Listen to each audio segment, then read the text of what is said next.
Waalaikumsalam. Nah, Kak Is, sebelumnya masih ingat sama Masih. saya? Masih ya? Ya. Nah, jadi perkenalan lagi aja ya. Sebelumnya perkenalkan, saya Siopa, bisa dipanggil Siopa. Nah, jadi saya sedang praktik di sini ya, mahasiswa dari kita Sukabumi. Nah, ini dengan siapa? Pak Is. Kak Is, panggilannya? Iya Pak Pak Is. Is aja. Nah, jadi sesuai kontrak waktu yang kemarin, nah hari ini bahwa mau dilakuin penkes sama demonstrasi tentang fraktur dan bidai. Iya. Untuk waktunya 10 menit sampai 15 menit. Nah, tempatnya di sini bersedia. Sedia. Baik, kita mulai aja ya. Nah, di sini medianya ada leaflet dan juga ini ada poster ya. Nah, sebelumnya Kak Is tahu nggak fraktur itu apa? Enggak.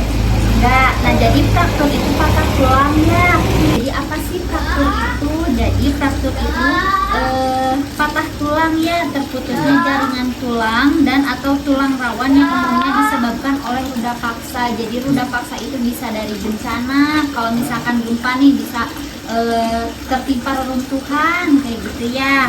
Nah, terus di sini ada macam-macam fraktur. Jadi macam-macam fraktur ini ada dua, fraktur terbuka atau patah tulang terbuka dan juga tertutup. Nah, untuk patah tulang terbuka ini biasanya tulangnya itu menonjol, bisa keluar terlihat gini ya. Nah, bisa juga terkena udara luar, angin, bisa tulangnya terkena angin gitu. Terus kalau misalkan tertutup mah nggak kelihatan, patah tulangnya teh di dalam nggak kelihatan, paling ada tanda-tanda memar kayak gitu atau bengkak ya. Nanti lanjut ya. Nah, jadi kalau misalkan patah tulang itu biasanya harus diapain sih setahu Pak Is? Yang tahu juga. Nah, jadi patah tulang itu harus dibidai. Nah, bidai itu apa? Jadi bidai itu tindakan memfiksasi atau mengimobilisasi bagian tubuh yang mengalami cedera dengan menggunakan benda yang bersifat kaku maupun fleksibel sebagai fiksasi mobilisasi. Jadi harus dimobilisasi ya biar udah gerak-gerak si patah tulangnya. Nah, jadi tujuannya apa? Tujuannya untuk mencegah pergerakan bagian yang stabil sehingga mengurangi nyeri. Untuk mengurangi nyeri. Yang kedua, mempertahankan posisi yang nyaman. Yang ketiga, mempermudah transportasi organ. Yang keempat, mengistirahatkan bagian tubuh yang cedera. Yang kelima, mempercepat penyembuhan. Nah, untuk indikasinya biasanya adanya bengkak, adanya memar, perubahan bentuk, posisi ekstremitas yang abnormal, misalkan beda sebelah gitu ya. Misalkan kaki kanan lebih pendek dari yang kiri, merasakan tulang yang patah atau bunyi krek, nah kayak gitu. Nah, gimana sih cara pembidaian? Nah, nanti didemonstrasikan caranya ya. Kita demonstrasiin aja ya sekarang. Nah, sekarang kita mulai lakukan demonstrasinya ya. Nah, di sini buat alat-alatnya ada papan. Nah, kalau papan ini kalau misalkan kondisinya lagi darurat bisa diganti sama lubung sawu gitu kan. Terus ini ada kain titela. Nah, kalau kain ini bisa diganti kerudung atau enggak kain yang enggak kepake, kain buat gantinya. Nah, terus dilihat dulu misalkan ini buat yang lukanya ini yang sehat, dilihat dulu tanda-tandanya, adakah memar, ada bengkak, terus patah tulangnya kayak gimana, terbuka atau tertutup yang tadi yang tulangnya keluar. Terus diukur dulu, diukurnya dari kaki yang sehat, diukur dulu misalkan segimana. Nah, kalau misalkan patah tulang, nah harus melewati dua sendi lutut dan juga sendi pergelangan kaki. Kalau misalkan yang patah tulangnya di sendi, harus melewati dua tulang, digeser ke atas ya. Misalkan sendi ini sendi lutut, jadi harus melewati dua tulang betis dan juga tulang paha kayak gini. Jadi posisinya di tengah.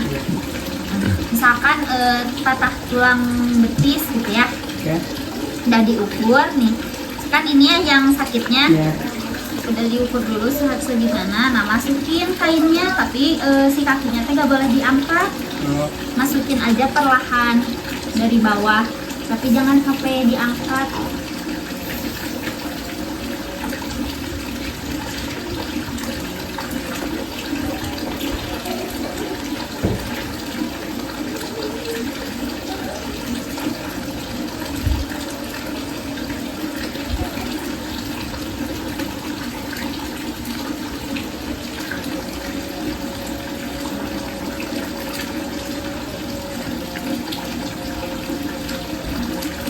Pasang ini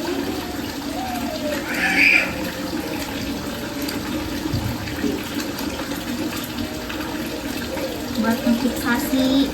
Nah terus ditaliinnya mulai dari yang tengah aja, soalnya biar enggak geser-geser gitu kan.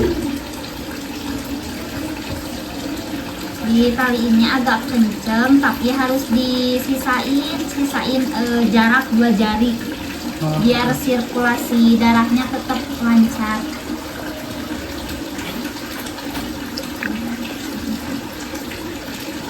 Kalau udah yang tengah mah mau yang atas dulu atau yang bawah dulu juga boleh.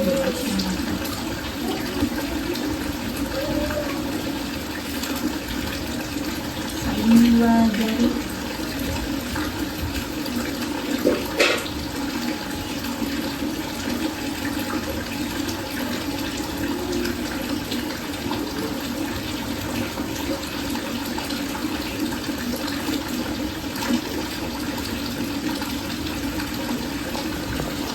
Nah kalau udah gini dicek nadinya, di sebelah gini. Takutnya nggak kerabat, atau dicek kerabat atau tidak, terus dilihat pasiennya suruh ngegerakin kakinya, jari-jarinya. Nah kalau gerak berarti sirkulasi darahnya lancar. Udah kalau gitu sekarang boleh dicobain ya.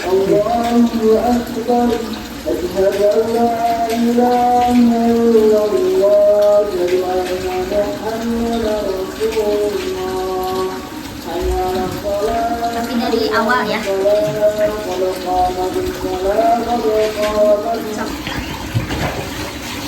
Itu dulu ya dari yang besar depannya.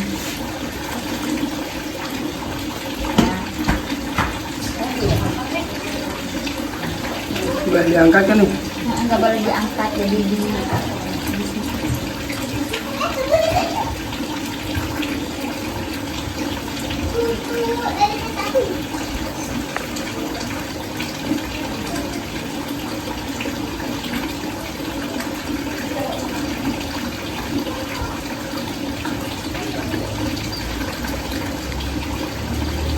Terus banget nih.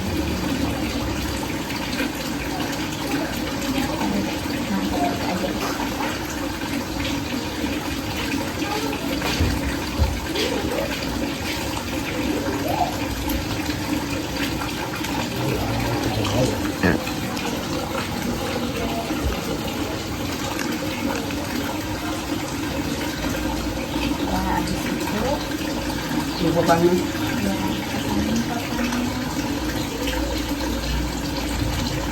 Sisain 2 jari kan ya? Ya, pas nalinya sisain 2 jari dari biar nggak geser-geser.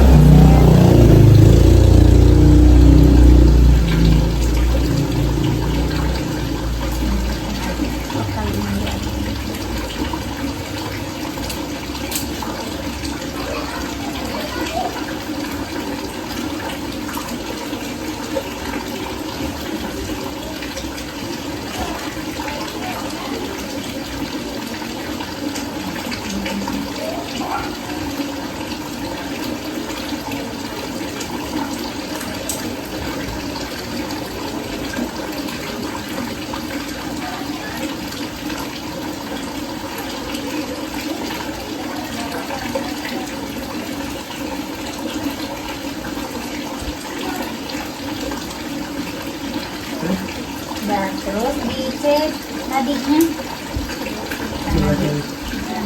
Dicek nadinya ada atau enggak. Ada.